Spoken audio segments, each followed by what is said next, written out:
Hola, hoy vamos a continuar con el tema de los osciladores y generadores de señal. En el video anterior habíamos empezado por hacer una introducción y hablar del principio de funcionamiento de los osciladores senoidales. Habíamos quedado que nos faltaba aterrizar todos estos conceptos sobre ya un circuito, explicar ya esto ya en un circuito, cómo se da, cómo se entiende, cómo se calcula. Así que hoy vamos a hablar del oscilador puente de Bien, que es uno de los osciladores, digamos, clásicos que encontramos en los libros de texto. Vamos a mirar todos sus cálculos utilizando los conceptos que vimos en el video anterior. Entonces es muy importante que hayan ya visto ese video para abordar el que vamos a hacer a continuación. Aquí sobre la pantalla ustedes tienen el circuito del oscilador puente de Bien y como ven tenemos un amplificador operacional que tiene digamos dos componentes. Por un lado podemos ver una configuración similar a la de un amplificador no inversor cuando miramos la parte de las resistencias R1 y R2. Y por otro lado tenemos un circuito con capacitores y resistencias que va a formar la red selectora de frecuencia de la que habíamos hablado antes.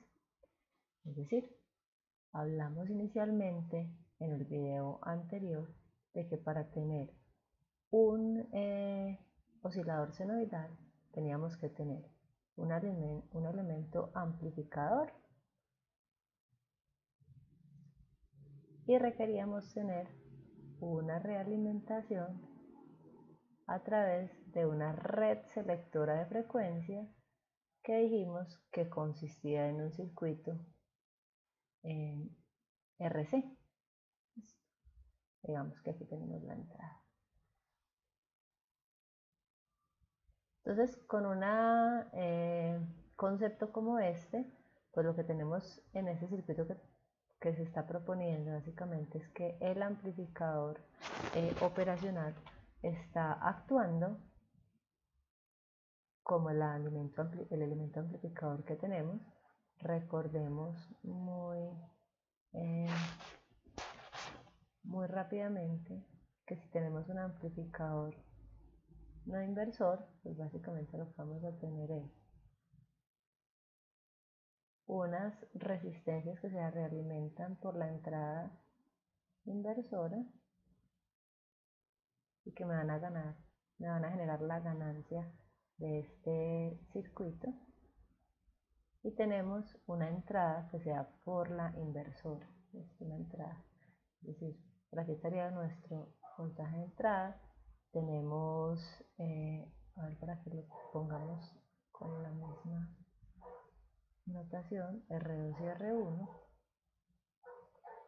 y para un circuito como este tendríamos pues que el voltaje de salida sería igual al voltaje de entrada por 1 más R2 sobre R1. Este es R1, este es R2. De manera que si en este circuito que tenemos aquí obviamos la parte de los capacitores y las resistencias, es decir, si ignoramos por un momento todo esto que tenemos acá, entonces lo que vamos a tener es un amplificador no inversor. Ahí está nuestro elemento amplificador. Y por otro lado tenemos ya entonces lo que es la red selectora de frecuencia. Y nosotros habíamos dicho que podíamos hallar la función de transferencia de cada uno de estos elementos, es decir, íbamos a tener la función de transferencia de la parte de amplificación que llamábamos ADS, y íbamos a tener también la función de transferencia de la realimentación con el circuito de red selectora de frecuencia que llamábamos beta S. Entonces hallamos cada uno por aparte, esto, para luego simplemente juntar estos dos conceptos, estas dos ecuaciones, recordando que vamos a tener entonces que la función de transferencia total de este circuito, llamémosla en este momento G de S, sería A de S sobre 1 menos beta de S por A de S. Entonces vamos a hallar primero cada una de estas dos funciones de transferencia. ¿Listo? Y luego ya vamos a pasar pues, directamente a hacer esta ecuación completa. Ahora, A de S es muy sencilla, ya la tenemos, es la ecuación del amplificador inversor, o sea que tenemos básicamente que esto es 1 más R2 sobre R1. Miren que esto es una constante, R2 y R1 pues son resistencias, es un valor constante, quiere decir que esta función de transferencia como tal simplemente corresponde a una constante que depende de las resistencias. ¿Listo? Ahora, para hallar beta de S, sí vamos a tener que hallar entonces la función de este circuito. Y vamos a abordarlo mirando el circuito independientemente de todo este otro circuito total. ¿Listo? Entonces, miren primero que tenemos una resistencia con un capacitor en serie. ¿Listo? Entonces, tenemos resistencia y capacitor en serie. Y luego tenemos aquí esta resistencia y este capacitor en paralelo. ¿Listo? Entonces, vamos a dibujarlos aquí. Una resistencia y un capacitor en paralelo que van ambas hacia tierra. Listo. Estos capacitores ambos tienen el mismo valor C, estas resistencias ambas tienen el mismo valor R. Y hay que ser muy cuidadoso aquí en cómo tomamos la salida y cómo tomamos la entrada. Es decir, esta es la salida de nuestro circuito, ¿sí? Y de alguna manera digamos que este sería el punto de entrada a este amplificador operacional, aunque recordemos que realmente aquí no vamos a tener un voltaje de entrada externo, sino que esto digamos que solo va a generar las oscilaciones, simplemente realimentando lo que hay aquí a la salida. ¿Bien?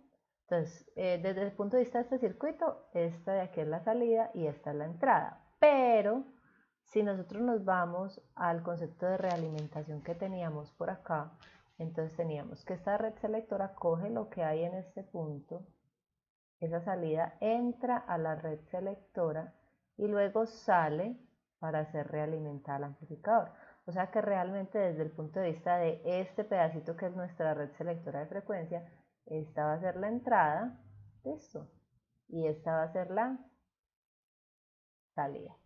Entonces, para este circuito que tenemos aquí, vamos a utilizar esa notación de esa manera, que es lo que vamos a estar haciendo. O sea, para este pedacito vamos a tener este como voltaje de entrada y este como voltaje de salida. ¿Ves? Entonces, claridad sobre eso para luego poderlo hacer correctamente. Ahora, vamos a analizar este circuito teniendo en cuenta el concepto de impedancia. ¿Listo? Vamos a trabajar todo con el concepto de impedancia y recordemos que la impedancia de nuestras resistencias es R, ¿cierto? O sea, la impedancia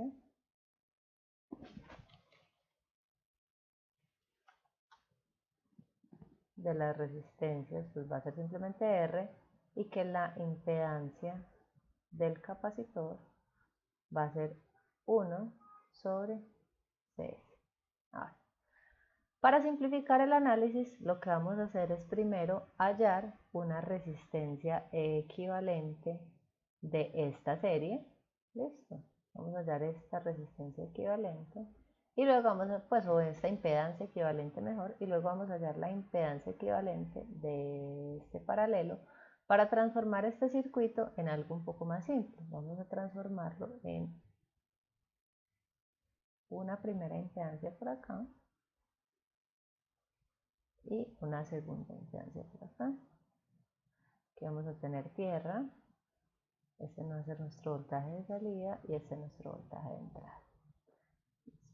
Vamos a llamarle primero a esta impedancia Z1, va a ser la serie de estas dos, y a este llamémosle Z2. Entonces Z1 es la serie entre la impedancia de la resistencia y el capacitor, y obviamente para hacerlo en serie lo único que tenemos que hacer es sumar, o sea, tendría la impedancia total es R más 1 sobre 6, que operando me daría RCS más 1 sobre 6. Esa es esta primera impedancia Z1. ¿Listo? ¿Qué es Z2? Z2 es el paralelo de capacitor y resistencia. Y como todo paralelo en impedancias, pues lo que tenemos que hacer es la multiplicación sobre la suma. O sea, R por 1 sobre CS dividido la suma, que es R más 1 sobre CS. Y vamos a organizar entonces un poquito esta expresión. Nos quedaría R sobre CS dividido RCS más 1 sobre CS. Listo. Podemos simplificar aquí, cancelar este CS con este, para que nos dé entonces que Z2 es R sobre RCS más 1. Esa sería la segunda impedancia. Hicimos esto porque así, con este circuito de aquí abajo más simple, si ustedes ven, hallar el voltaje o la relación entre voltaje de salida y voltaje de entrada, pues no será más que hacer un divisor de tensión. Es decir, en este esquema que tenemos aquí abajo, el voltaje de salida es igual al voltaje de entrada por la impedancia Z2 dividido la suma de las impedancias. Listo, recordemos que en el concepto de impedancia nosotros generalizamos la ley de Ohm a capacitores y también a bobinas, y podemos entonces utilizar todas estas ecuaciones como por ejemplo el divisor de tensión. Entonces, ¿qué me queda? Simplemente tengo que coger y reemplazar Z1 y Z2 en en esta expresión que tengo acá. Vamos a hacerlo aquí abajo. Esto tendremos voltaje de salida igual a Bin. Bueno, despejemos de una vez. Voltaje de salida sobre voltaje de entrada. ¿Listo? Porque esta relación ya va a ser lo que yo estoy buscando, que es beta ds. ¿Listo? Y no me queda pues más que reemplazar estos valores de Z1 y Z2 que tengo acá. Entonces tengo Z2 que es R sobre RCS más 1 y divido por la suma.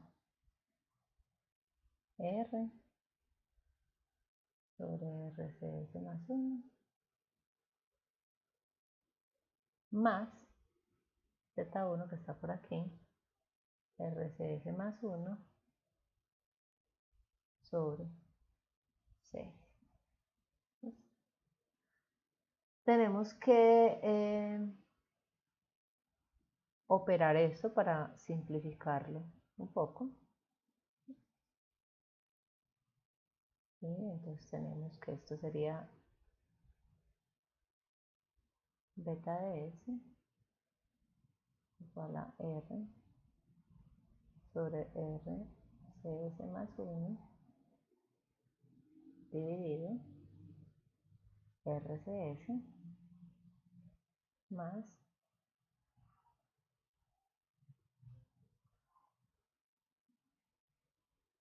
RCS más 1 al cuadrado dividido RCS más 1 por CS. Vamos a simplificar un poquito. En este denominador tengo RCS más 1, aquí también lo tengo. ¿Listo? Entonces puedo cancelar allí para que me quede un poco más simple esto como R que divide a RCS más, vamos a operar esto aquí, esto sería R cuadrado, C cuadrado, R cuadrado más 2 RCS más 1 y se divide entre CS. Este CS que tenemos abajo lo podemos pasar arriba, ¿cierto? Para simplificar aún más nuestra expresión. Y me quedaría arriba RCS, abajo tengo R cuadrado, C cuadrado, S cuadrado, y aquí tengo RCS y 2 RCS, entonces tengo más 3 RCS más 1. Y aquí ya tendría la función de transferencia beta, que es la función de transferencia de la red selectora de frecuencia. Ahora, será común, y ahorita vamos a ver de dónde sale la utilidad de esto, expresar esto de la siguiente manera. Voy a dividir tanto numerador como denominador entre RCS. Entonces, si divido RCS entre RCS, pues me queda 1. Y abajo me quedaría entonces RCS, ¿cierto? Aquí divido, me queda sin el cuadrado, más 3 más 1 sobre RCS. Ahorita va a ser evidente por qué hacer esta forma de expresar. ¿Listo? Y tiene que ver con que recuerden que S es J por omega. ¿Listo? Recuerden que esto tiene aquí embebido un J, que J es raíz de menos 1, la variable compleja. Y ahora, pues para poder operar más fácilmente esta variable compleja, esta forma de expresarlo va a ser más conveniente. ¿Listo? Bien, vamos entonces a lo siguiente. Nosotros dijimos que la función de transferencia completa, ¿cierto?, de este sistema iba a ser tomar ADS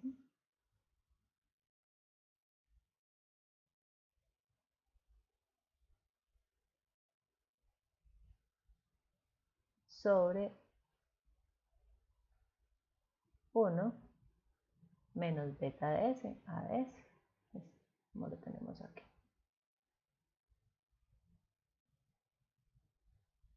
También habíamos visto en el primer video que a este pedacito beta de S por ADS le llamamos LDS, ganancia de lazo, y que con analizar este LDS tenemos suficiente para saber acerca de las oscilaciones. Habíamos dicho, LDS lo podemos analizar de la siguiente manera: son condiciones necesarias para que exista oscilación que la magnitud de LDS sea igual a 1. Esto es para sostener la oscilación. Que sea mayor a 1 si queremos que empiecen las oscilaciones. Queremos que el sistema sea inestable y con cualquier ruido empiece a oscilar. ¿Ves? Igual a 1 para hacer el mantenimiento. Y además de eso habíamos dicho que la fase de LDS debería ser 0.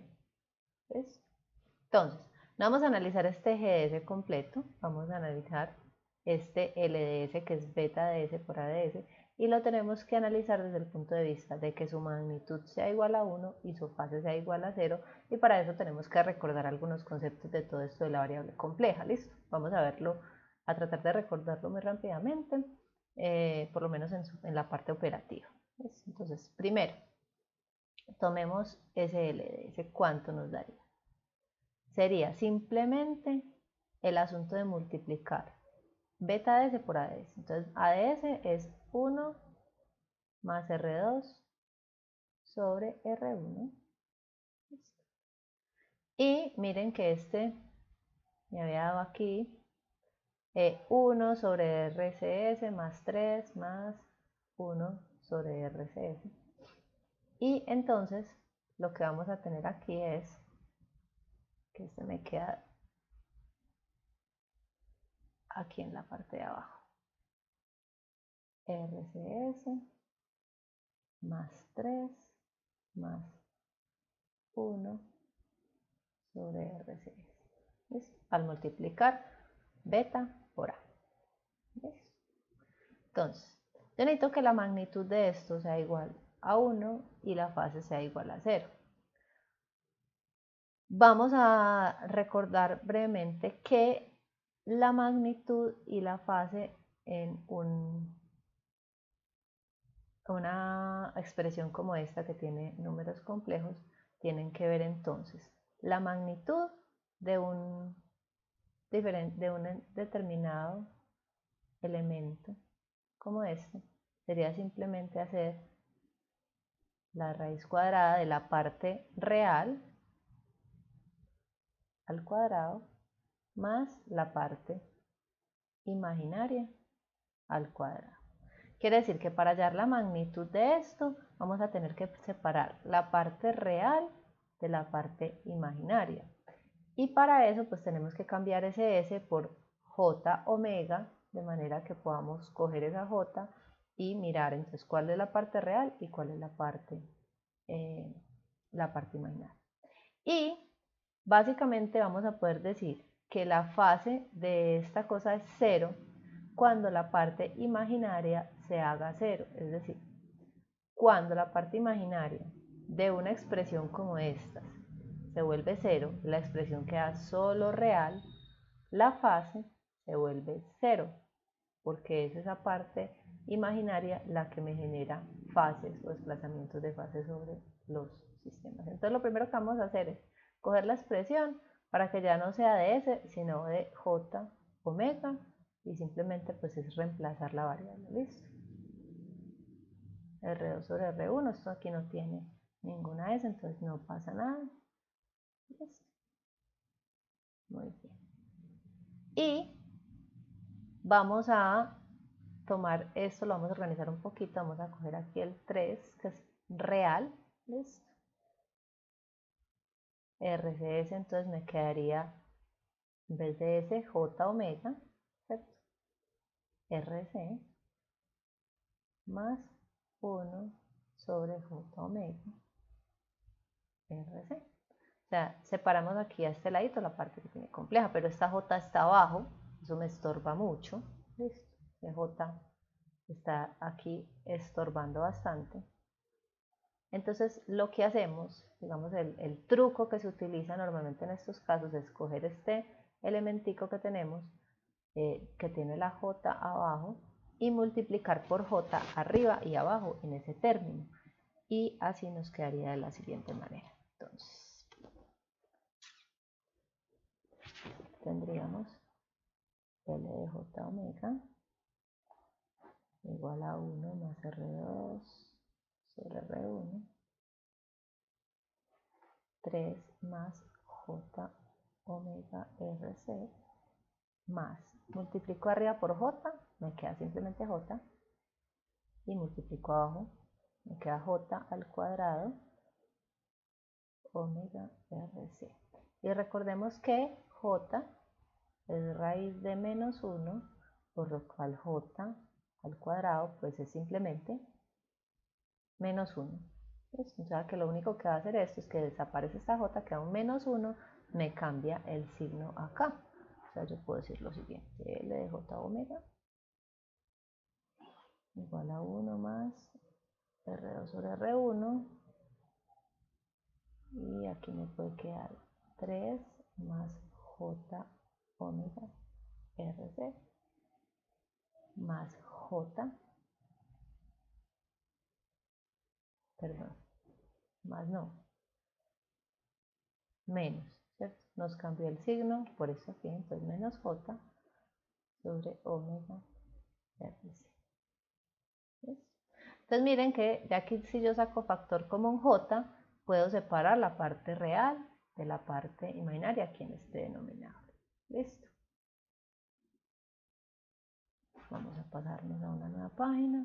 Tenemos entonces L de J omega como 1 más R2 sobre R1 dividido 3 más J que multiplica a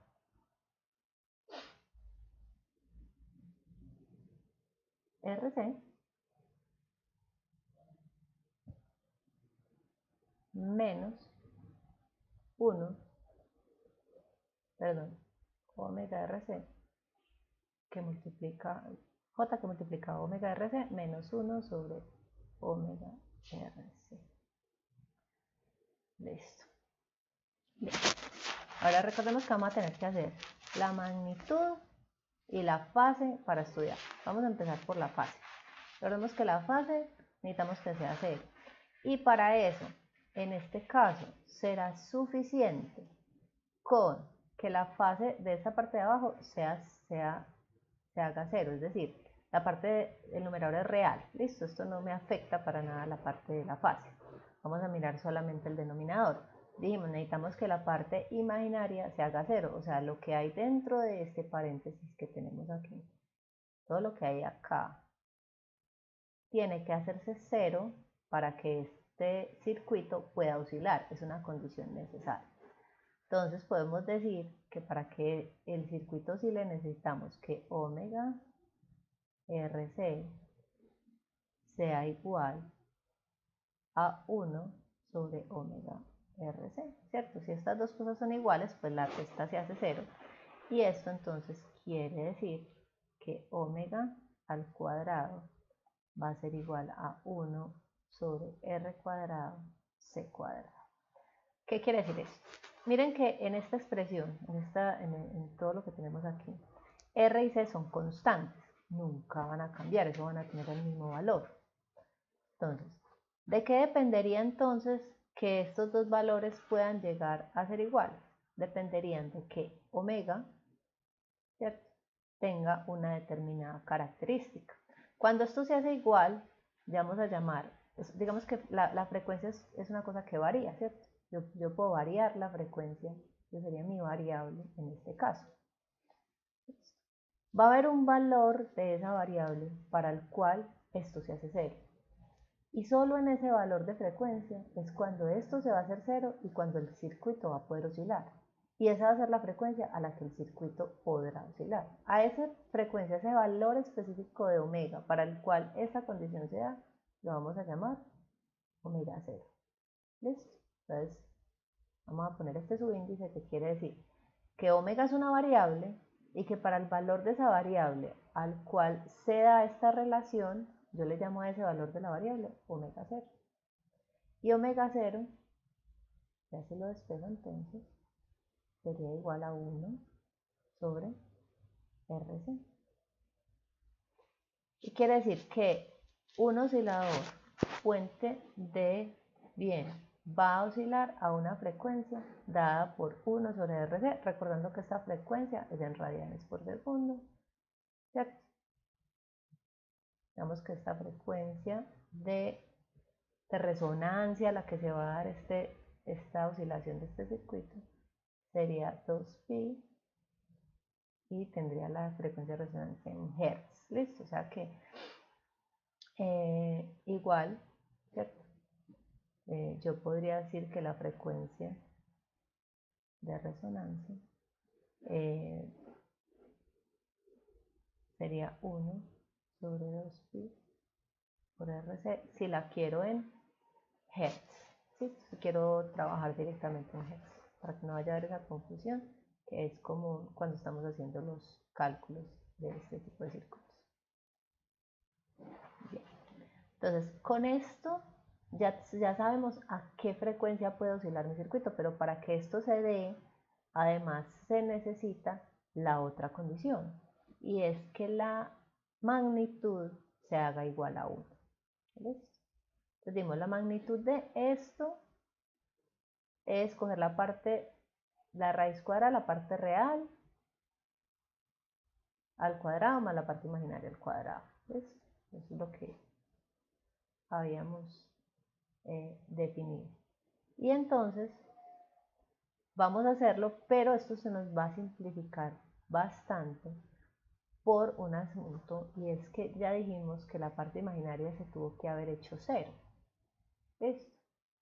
Esto ya tuvo que haberse hecho 0. Y eso quiere decir que la magnitud la vamos a calcular simplemente de la manera más sencilla posible. Y es que la magnitud de L de J omega, pero esto es en el momento en el que ese omega está como omega 0, porque es el punto en el que va a haber resonancia, sería la magnitud del numerador, que la magnitud de un real es simplemente ese real, o sea, 1 más R2 sobre R1. Y la parte de abajo será la magnitud de esto, y esto ya vale 0, y la magnitud de 3 pues es simplemente 3. Entonces la magnitud de esto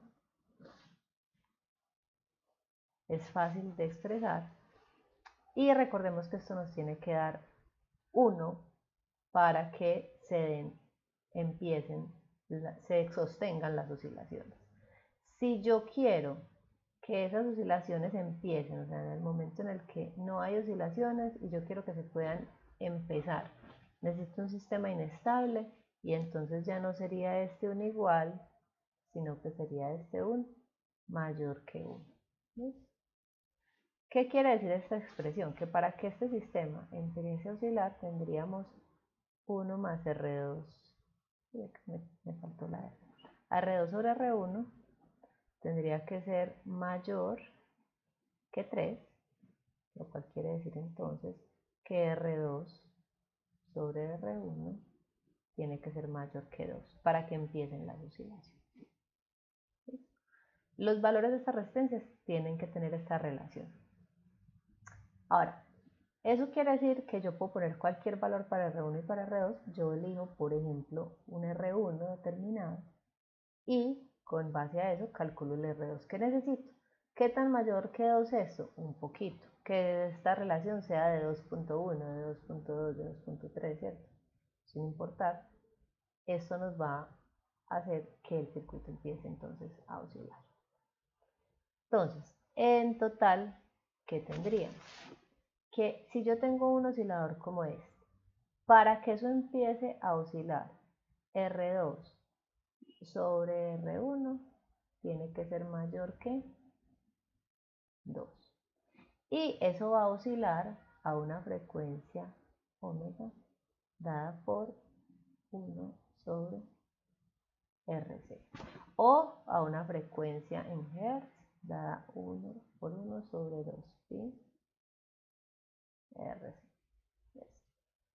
Y esas son las condiciones bajo las cuales va a operar este circuito.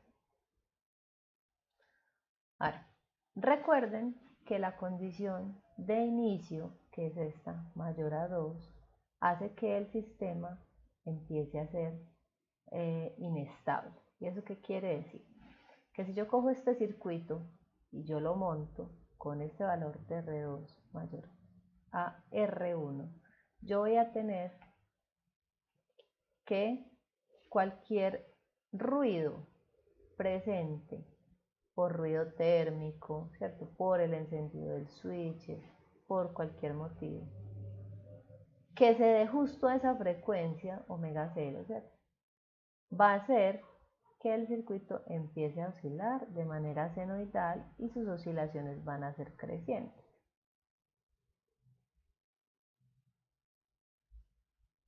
¿Cómo va a ser que esto va a lograr que en un momento se estabilice y ya las oscilaciones no sean crecientes, sino que se mantengan, digámoslo así?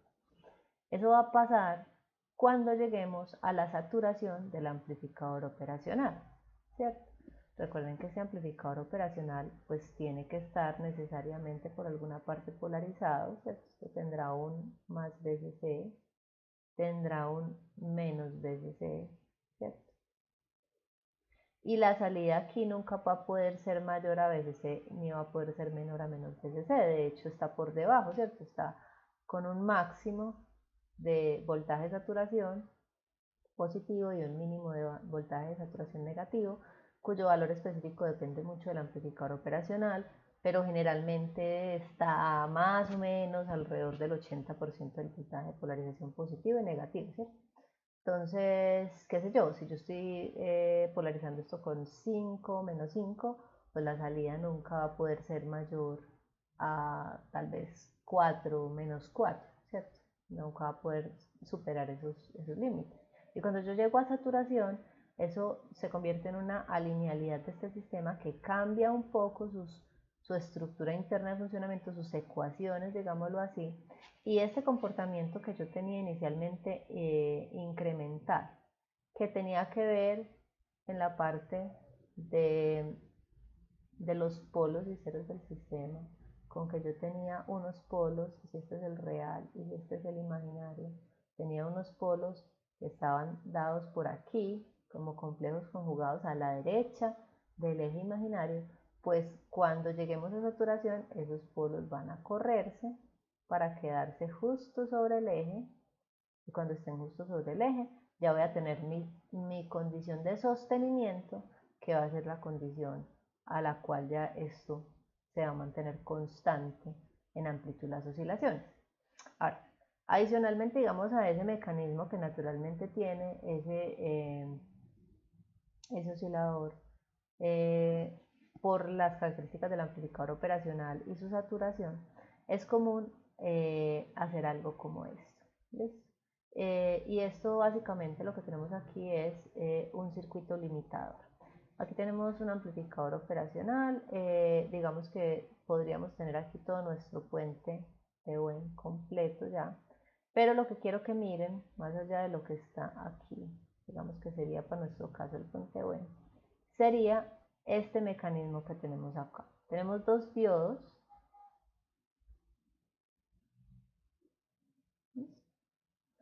un diodo que va en este sentido hacia allá, ¿cierto? Otro que viene en este sentido hacia acá, y una serie de resistencias con unas fuentes de voltaje. Si nosotros miramos en este momento lo que estamos viendo aquí, la parte, digamos, del amplificador es simplemente un amplificador no inversor, ¿cierto? Aquí tenemos R2, aquí tenemos R1, listo. Y miren dónde se ha puesto los diodos. Y la red no la estamos mostrando porque aquí vamos a actuar es sobre la amplificación, sobre cómo limitamos la amplificación, no sobre la parte de la frecuencia ni de la red selectora.